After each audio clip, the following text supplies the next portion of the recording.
बुमराह और कुलदीप यादव का नाम टीम शीट में होना, शुभमन गिल को वाइस कैप्टन बनाया जाना और नीतीश कुमार रेड्डी और मोहम्मद सिराज का एक्सक्लूजन, ये कुछ की हाईलाइट थी जो आज स्क्वाड अनाउंस हुआ है चैंपियंस ट्रॉफी के लिए।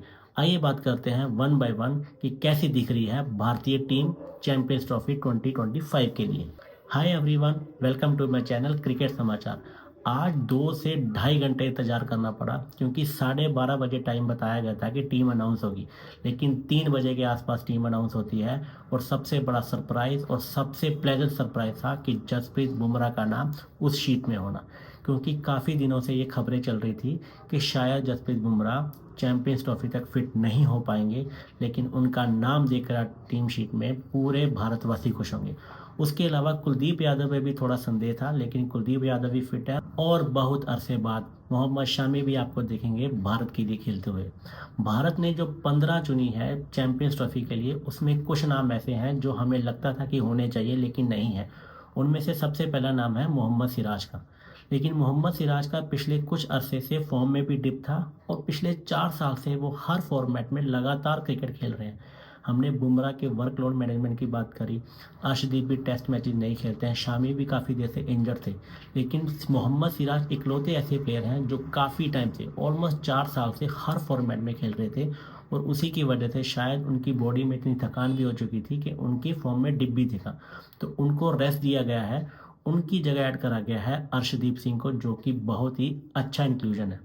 लेकिन जो टीम भारत ने अनाउंस करी है उसको देखकर ऐसा लगता है कि भारत अपनी प्लेइंग 11 में सिर्फ 2 फास्ट बॉलर ही खिलाएगा, क्योंकि भारत ने स्क्वाड में ही सिर्फ 3 फास्ट बॉलर चुने हैं, मोहम्मद शामी, जसप्रीत बुमराह और अर्शदीप सिंह। मैंने जो अपना प्रोबेबल स्क्वाड बनाया था उसमें मैंने नीतीश कुमार रेड्डी को जगह दी थी, वाशिंगटन सुंदर को नहीं, लेकिन भारतीय सिलेक्शन कमेटी ने सुंदर पर ज़्यादा भरोसा जताया है। और मेरा उस टाइम पे लॉजिक यही था कि अगर हार्दिक पांड्या को हल्का सा निगल होता है या चोट लगती है तो नीतीश कुमार रेड्डी परफेक्ट रिप्लेसमेंट होगी। लेकिन स्पिनर पर ज़्यादा भरोसा जताया गया है। भारतीय सिलेक्शन कमेटी ने 3 स्पिनर, 3 स्पिनिंग ऑलराउंडर को स्क्वाड में रखा है, लेकिन लगता तो नहीं है कि तीनों खेलेंगे। और ऐसे में रविंद्र जडेजा को जब आप टीम शीट देखते हैं तो रविंद्र जडेजा का नाम और ऋषभ पंत का नाम बिल्कुल आखिरी में है, क्योंकि ऋषभ पंत आपको केएल राहुल की रिप्लेसमेंट है और रविंद्र जडेजा भी शायद अक्षर पटेल के बाद ही कंसीडर करे जाएंगे। और जैसी टीम शीट दिखाई गई है इसमें से तो ऐसा ही लग रहा है कि भारत सिर्फ 2 मीडियम पेसर गेंदबाज खिलाएगा और तीसरा मीडियम पेसर गेंदबाज होगा हार्दिक पांड्या।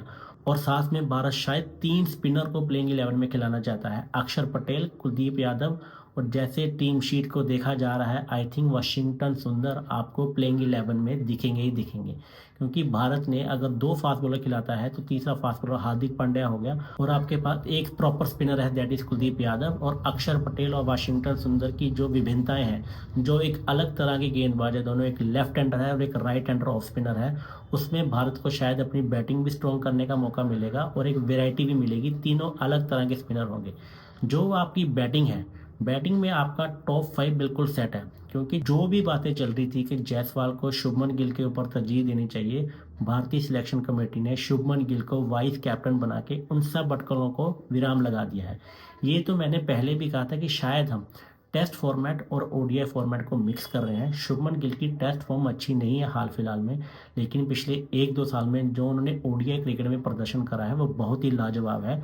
और ये बिल्कुल तय ही था कि रोहित शर्मा के साथ वही ओपनिंग करेंगे। लेकिन इसमें सरप्राइजिंग सबसे ज़्यादा ये था कि जसप्रीत बुमराह के होते हुए भी शुभमन गिल को वाइस कैप्टन बनाया गया है। ये जताता है कि भारतीय टीम ओडीआई फॉर्मेट में एटलीस्ट शुभमन गिल को कहाँ देख रही है। मतलब जहां बाहर शुभमन गिल की जगह पर अटकलें थी, उनको वाइस कैप्टन बनाकर भारत ने एक और ओहदा दे दिया है और बता दिया है कि शुभमन गिल ओडीआई क्रिकेट में हमारे वन ऑफ द बेस्ट बल्लेबाज हैं। तो आपके टॉप 5 यहीं सेटल हो जाते हैं, दैट इज रोहित शर्मा, शुभमन गिल, विराट कोहली, श्रेयस अय्यर और केएल राहुल।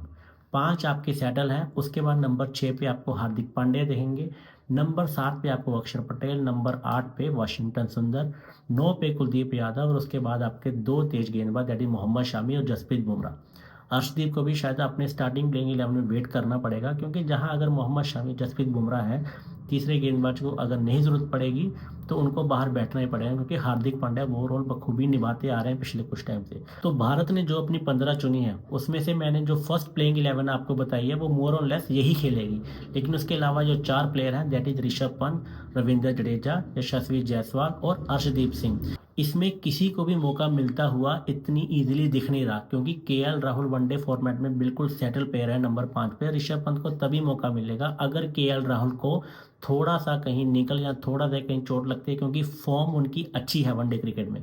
उसके बाद जायसवाल को भी आई डोंट थिंक कि मौका मिलेगा, क्योंकि रोहित शर्मा और शुभमन गिल कहीं नहीं जाने वाले, क्योंकि आईसीसी चैंपियन ट्रॉफी में आपको 5 से 6 मैच ही मिलेंगे फाइनल तक। उसके बाद बात आती है अर्शदीप की। अर्शदीप को भी मौका मिलते हुए नहीं दिख रहा, क्योंकि भारत अगर एक स्पिनर को हटाता है और अर्शदीप को लेके आता है तो आप अपनी बैटिंग से कॉम्प्रोमाइज़ करेंगे, क्योंकि आपके पास जो 2 स्पिनर खेलेंगे वो है अक्षर पटेल और वाशिंगटन सुंदर, दोनों आपको बैटिंग देंगे जो आपको अर्शदीप से नहीं मिलेगी। उसके बाद बात आती है रविंद्र जडेजा की।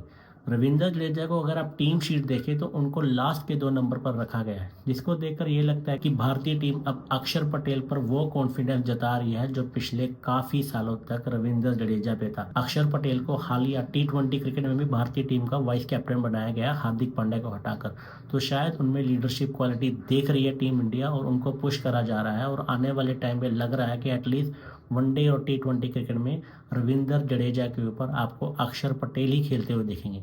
तो ये है वो 15 जो भारत ने चुनी है। सेम 15 भारत ने इंग्लैंड ओडीआई के लिए भी रखी है, वहाँ पे सिर्फ एक चेंज है कि हर्षित राणा को एज रिजर्व रखा गया है। तो ये है वो 15 खिलाड़ी जिन पर दाव खेला गया है भारतीय टीम को 2013 के बाद फिर से चैंपियन ट्रॉफी जिताने का।